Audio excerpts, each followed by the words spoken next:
ஒரு ஆக்டிவிட்டி நடந்து பசங்க வந்து ஒரு ஆர்வ கோளர்ல ஏதாவது பண்ணாங்கன்னா என்னைக்காவது எந்த தலைவராவது அந்த ஈவெண்ட்டை முடிச்சுட்டு இதை வந்து ஒரு நியூஸாவோ ஒரு ட்வீட்டாவோ ஒரு அறிக்கையாவோ கொடுத்து பார்த்துருக்கீங்களா? அப்படி ஒன்று நடக்கவே நடக்காத மாதிரி கடந்து போயிடுவாங்க.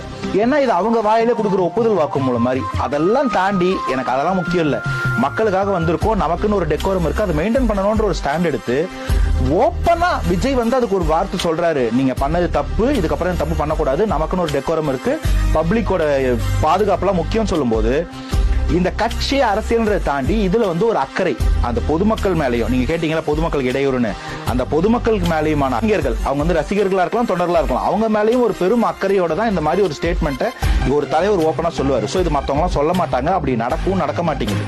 இது எல்லாத்தையும் தாண்டி எல்லா கட்சியிலும் எல்லாருமே வந்து ரொம்ப தெளிவா தான் இருக்கிறாங்களா? ஏங்க இதே மாதிரி கட் அவுட் மேல ஏறி நிக்கிறது, லைட் மேல ஏறி இப்படி தொங்குறதெல்லாம் வந்து பல மேடைகள்ல, நான் குறிப்பிட்டு சொல்லணும்னா எல்லா மேடைகள்லயுமே நான் பார்த்திருக்கோம். அந்தந்த தலைவர்கள் இறங்குப்பா